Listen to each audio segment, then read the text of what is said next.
Let's jump right into it. Number 5. The Great Emu War of 1932.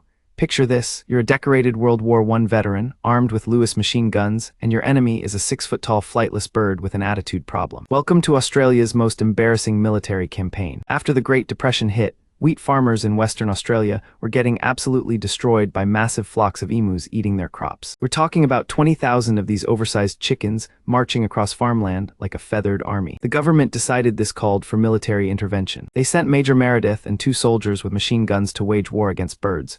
You'd think this would be a massacre, right? Wrong. These emus had apparently studied guerrilla warfare tactics. They'd split into small groups when attacked, zigzag like they were dodging sniper fire, and their thick feathers acted like natural body armor. After weeks of combat, the military had fired thousands of rounds and killed maybe 50 emus. The birds killed exactly 0 humans but successfully defended their territory. The Australian government quietly withdrew their forces, making this the only war where humans surrendered to animals. Number 4. The War of Jenkins Ear. This conflict started because someone really didn't like having their ear cut off. In 1731, British Sea Captain Robert Jenkins was sailing near Jamaica when Spanish coast guards boarded his ship. They accused him of smuggling, and when Jenkins got mouthy about it, they sliced off his ear and told him to take it to his king as a warning. Most people would probably just file a complaint and move on. Not Jenkins. He preserved his severed ear in a jar and spent 8 years showing it to anyone who would listen. By 1739, he'd worked the British public into such a frenzy that Parliament declared war on Spain. This wasn't just any war either. It merged into the War of Austrian Succession and lasted 9 years, involving most of Europe's major powers. Thousands died, empires spent fortunes, and entire naval fleets were destroyed, all because one guy refused to let go of his ear incident. The strangest part? Modern historians aren't even sure if Jenkins' ear was actually cut off, or if he just had really good marketing skills. Either way, his ear started a war that reshaped European politics. Number 3. The Toledo War of 1835.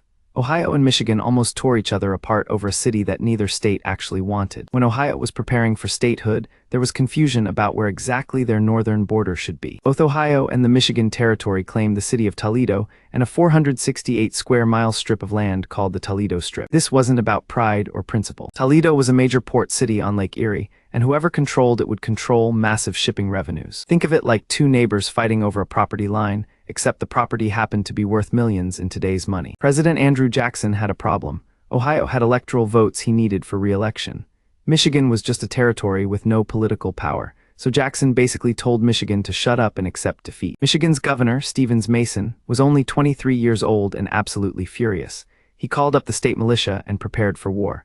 Ohio responded by mobilizing their own forces. For months, armed militias from both sides faced off across the border, ready to kill each other over municipal boundaries. The only casualty was a Michigan sheriff's deputy who got stabbed with a penknife during a scuffle. That single knife wound nearly triggered a civil war 60 years before the actual Civil War. The federal government finally ended the standoff by bribing Michigan. They said Michigan could become a state if they gave up Toledo, and in exchange, they'd get the entire Upper Peninsula. Michigan thought they were getting cheated because the Upper Peninsula was considered a frozen wasteland full of nothing but trees and mosquitoes. Plot twist: that frozen wasteland turned out to contain some of the richest iron and copper deposits in North America, making Michigan far wealthier than if they'd kept Toledo. Number 2. The Dancing Plague War of 1518. This might be the weirdest conflict in human history because nobody is entirely sure it was actually a war, but people definitely died fighting something invisible. In July 1518, in the city of Strasbourg, a woman named Frau Trophia started dancing in the street. Not celebration dancing. Manic, uncontrollable, terrifying dancing. She danced for 6 days straight without stopping. And more people joined her. Within a week, dozens of people were dancing uncontrollably. Within a month, around 400 people were trapped in this bizarre dance epidemic. The city officials thought they could cure it by encouraging more dancing. They hired musicians and built wooden stages, believing the dancers just needed to dance it out of their systems. This backfired spectacularly. More people got infected, and some dancers literally danced themselves to death from exhaustion, heart attacks, and strokes. The authorities declared war on whatever was causing this plague. They banned music, arrested musicians, and tried to physically restrain the dancers. But you can't fight an enemy you can't see or understand. Some blamed supernatural forces. Others thought it was food poisoning from ergot fungus, which can cause hallucinations and convulsions. Modern theories suggest mass psychogenic illness, basically a psychological epidemic triggered by stress, famine, and religious extremism. The authorities tried everything: prayer, exorcism, medical treatments, even shipping dancers to a religious shrine to cure them. Nothing worked until the plague mysteriously ended on its own after several months. Hundreds had been affected, dozens died, and nobody ever figured out what they were really fighting against. Number 1. The Pig War of 1859.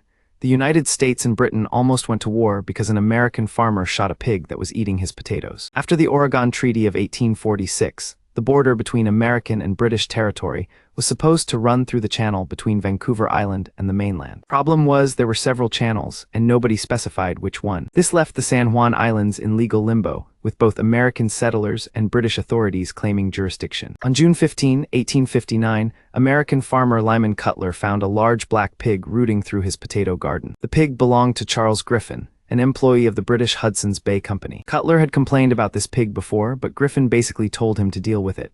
So Cutler shot the pig. Griffin demanded compensation. Cutler offered $10. Griffin wanted $100, which was more than most people made in a year. When Cutler refused, Griffin threatened to have him arrested by British authorities. This terrified the American settlers, who called for military protection. The U.S. Army sent Captain George Pickett with 64 soldiers to defend American interests.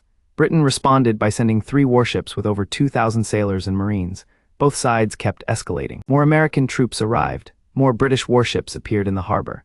Soon, you had nearly 500 American soldiers facing off against 31 warships and over 2,000 British forces. The two most powerful militaries in the world were preparing for battle over a dead pig worth maybe $5. The standoff lasted for months, with both sides trying to avoid firing the first shot while refusing to back down. Fortunately, cooler heads prevailed when senior commanders on both sides realized how ridiculous the situation had become. They established a joint military occupation, with both American and British forces stationed on the island until the border dispute could be resolved diplomatically. It took 12 years to settle. In 1872, Kaiser Wilhelm I of Germany arbitrated the dispute and awarded the San Juan Islands to the United States. The pig was the only casualty of a conflict that could have triggered a war between two global superpowers. These wars prove that human conflict often has less to do with grand strategy and more to do with wounded pride, miscommunication, and the fact that sometimes people really don't like backing down from a fight, even when the fight is completely insane. I'll make similar videos in the future. Subscribe to see them.